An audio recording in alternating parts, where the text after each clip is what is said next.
پیارے دوستو، ایک بار حضرت علی رضی اللہ تعالیٰ عنہ کے پاس ایک شخص حاضر ہوا اور کہنے لگا، اے علی، میں اس بات سے بے حد خوفزدہ رہتا ہوں کہ کوئی ایسا گناہ سرزد نہ ہو جائے جس سے میری دنیا اور آخرت دونوں خراب ہو جائیں۔ یعنی میں یہ چاہتا ہوں کہ میری دنیا بھی ہستی بستی رہے اور میری آخرت بھی بہترین ہو۔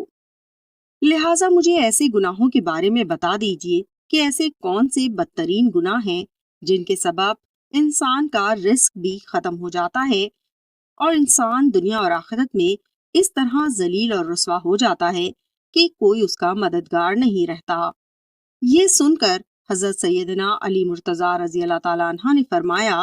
اے شخص، اللہ کے رسول صلی اللہ علیہ وسلم نے فرمایا تھا کہ 5 گناہ ایسے ہیں کہ جن کے کرنے پر انسان دنیا اور آخرت میں تباہ و برباد ہو جاتا ہے۔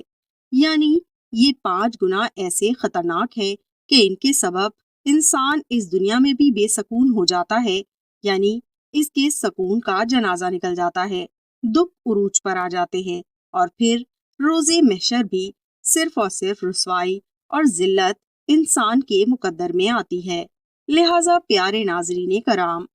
حضرت علی رضی اللہ تعالیٰ عنہ نے اس شخص سے فرمایا کہ اگر تم یہ چاہتے ہو کہ اللہ کا کرم اور فضل و رحمت تمہارے اوپر برقرار رہے، اگر تم یہ چاہتے ہو کہ تمہارے اوپر رزق کی فراوانی ہو اور زندگی کے ہر میدان میں کامیابی تمہارے قدم چومے، تو خدا را ان 5 گناہوں سے بچتے رہنا، اور یہ خطرناک 5 گناہ کبھی بھول کر بھی نہ کرنا۔ اس شخص نے بے قراری سے پوچھا، اے حضرت، بتائیے کہ وہ 5 گناہ کون کون سے ہیں تاکہ میں انہیں اپنی زندگی میں سے بے دخل کر دوں اور ہمیشہ کی پرسکون دنیاوی اور اخروی زندگی گزار سکوں۔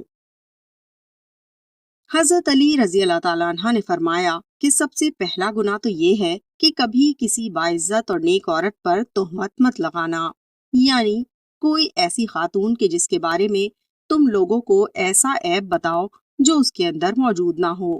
پیارے دوستو، عموماً یہ دیکھا گیا ہے کہ بہت سے شوہر اپنی بیویوں پر ایسی ایسی تہمت لگا دیتے ہیں اور ایسے ایسے گھٹیا الزامات لگا دیتے ہیں کہ جس سے اس کی پوری زندگی تباہ و برباد ہو جاتی ہے۔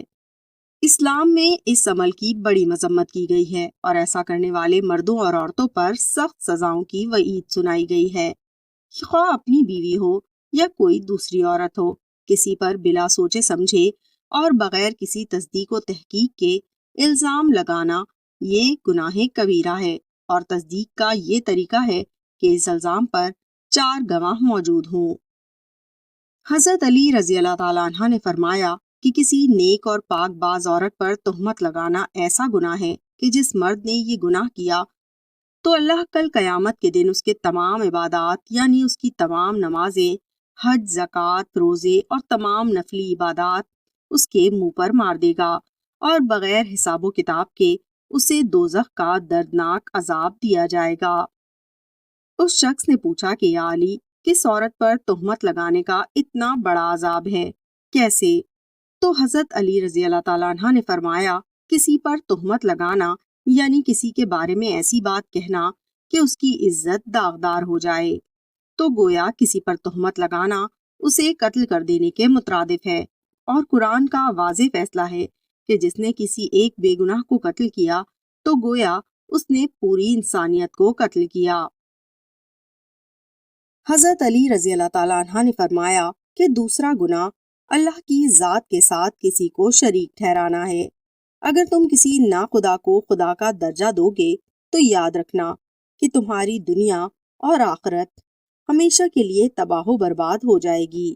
کیونکہ اللہ تبارک و تعالیٰ کا فرمانے عالی شان ہے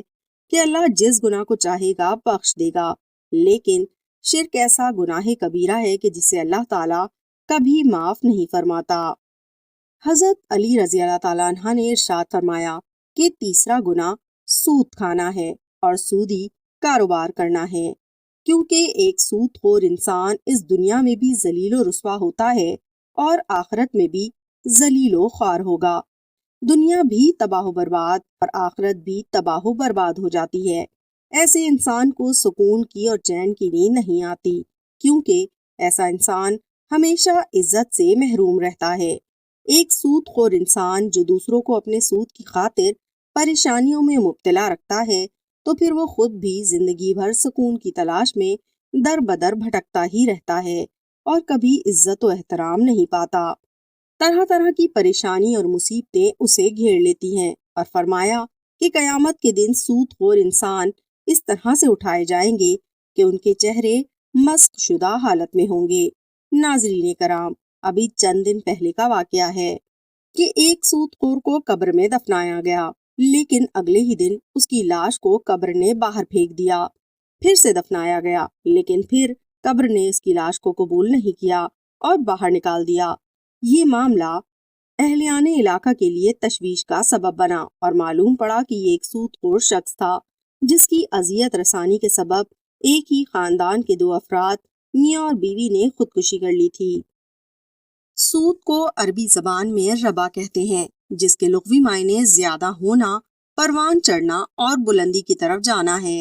اور شرعی اصطلاح میں ربا یعنی سود کی یہ تعریف ہے کہ کسی کو اس شرط کے ساتھ رقم ادھار دینا کہ واپسی کے وقت وہ کچھ رقم زیادہ لے گا۔ مثلاً کسی کو سال یا 6 ماہ کے لیے 100 روپے قرض دیے تو اس سے یہ شرط کر لی کہ وہ 100 روپے کے بجائے 120 روپے لے گا۔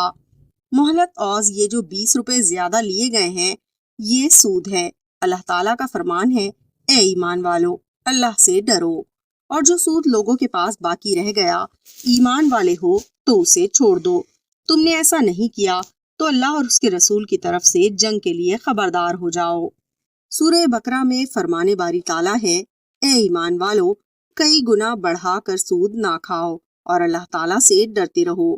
تاکہ تم فلاح پاؤ، اور اس آگ سے ڈرو وہ کافروں کے لیے تیار کی گئی ہے، اور اللہ اور اس کے رسول صلی اللہ علیہ وسلم کی اطاعت کرو تاکہ تم پر رحم کیا جائے۔ سورہ آل عمران۔ ناظرین کرام، حجت الوداع کے موقع پر جس میں تقریباً سارے صحابہ کرام عرب کے چپے چپے سے امڑ آئے تھے، اس میں بھی خصوصیت کے ساتھ آپ صلی اللہ علیہ وسلم نے تجارتی اور مہاجنی ہر طرح کے سود کی حرمت کا اعلان فرمایا۔ سن لو، جاہلیت کی ہر چیز میرے پیروں تلے رون دی گئی اور جاہلیت کا سود ختم کر دیا گیا، اور ہمارے سود میں سے سب سے پہلا سود جسے میں ختم کر رہا ہوں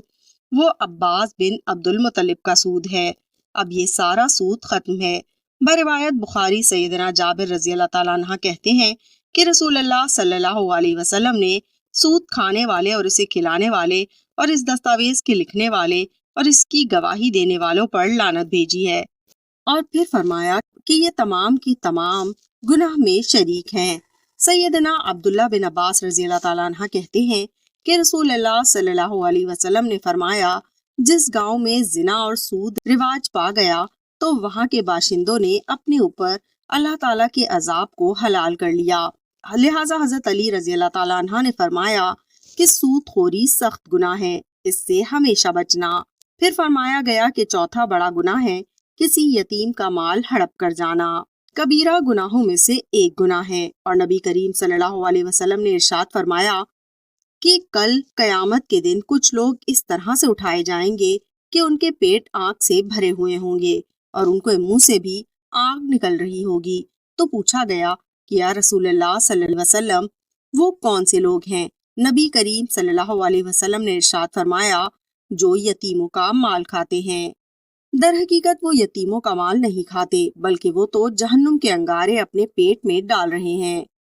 پیارے دوستو، آج تو انسان یہ سمجھتا ہے کہ اس کا تو باپ اس دنیا سے رخصت ہو گیا ہے، تو مجھے کون پوچھے گا، ریونیو آفیسر میرا تو واقف ہے، پھر مجھے کون پوچھے گا۔ اور پھر بڑے بڑے ہوٹلوں پر بیٹھ کر مرغ مسلم اور انواع اقسام کے کھانے کھائے جا رہے ہیں، لیکن اسے ہرگز یہ نہیں بھولنا چاہیے کہ وہ جہنم کے انگارے اپنے پیٹ میں ڈال رہا ہے۔ آج انگارے پیٹ کے اندر ڈال رہا ہے تو کل کے دن خود اسے جہنم کا انگارہ بنا دیا جائے گا۔ لہٰذا حضرت علی رضی اللہ تعالیٰ عنہ نے فرمایا کہ یتیم کا مال کھانے والے دنیا اور آخرت میں تباہ و برباد ہو جاتے ہیں۔ اور پیارے ناظرین، آخر میں حضرت علی رضی اللہ تعالیٰ عنہ نے ارشاد فرمایا کہ ایک ایسا گناہ اور بھی ہے جو انسان کو دنیا اور آخرت میں ذلیل و خوار کر کے ہی چھوڑتا ہے۔